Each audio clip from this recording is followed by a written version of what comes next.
Penggunaan e-parkir yang diberlakukan oleh pemerintah Kota Banjarmasin dinilai masih kurang efektif lantaran penggunaannya harus mempunyai e-money. Solusi untuk meningkatkan efektivitas e-parkir adalah dengan menyediakan e-money yang sudah diakses oleh warga. Maka disarankan Bank Daerah membuatkan e-money gasan warga.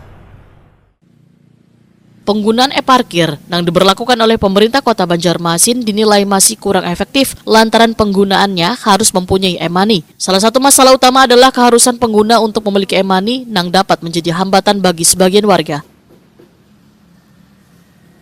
Solusi untuk meningkatkan efektivitas e-parkir adalah dengan menyediakan e-money yang sudah diakses oleh warga. Maka disarankan Bank Daerah membuatkan e-money gasan warga, sehingga nilai Bank Daerah dapat meningkat wan tercipta sinkronisasi antara e-parkir milik pemerintah kota dengan e-money milik Bank Daerah. Demikian dipadahkan Wakil Ketua DPRD Banjarmasin Hari Wijaya, Wetakoni Prima TV jelang tengah hari Selasa 27 Mei 2025.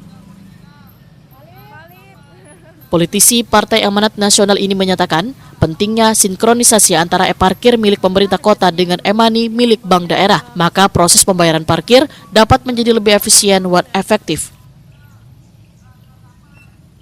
Hari Wijaya menyatakan kartu e-money tersebut bisa diberikan secara gratis kepada warga untuk memudahkan mereka melakukan pengisian, sehingga warga dapat lebih mudah menggunakan e-parkir dan meningkatkan kepatuhan pembayaran parkir. Langkah ini kada hanya akan mempermudah warga, tetapi dapat meningkatkan nilai dan fungsi dari bank milik daerah.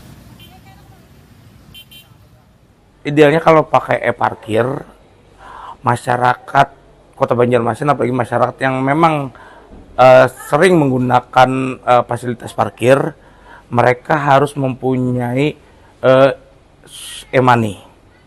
Nah, dan alangkah bagusnya lagi Bank Daerah kita bisa membuatkan e-money dari bank Kalselnya agar mungkin lebih bisa meningkatkan nilai Bank Daerah kita. E-money-nya bisa saja kan itu kita siapkan, kita anggarkan e-money itu gratis. Untuk kartunya tinggal nanti top up, langsung di top up bagi pengguna jasa tersebut. Dan e-money kan tidak hanya untuk parkir, seperti kita sudah banyak menggunakan e-money untuk di transaksi yang lain. Hari Wijaya berharap usulan ini dapat ditindaklanjuti oleh pihak terkait demi mendukung kelancaran program digitalisasi layanan publik di Banjarmasin.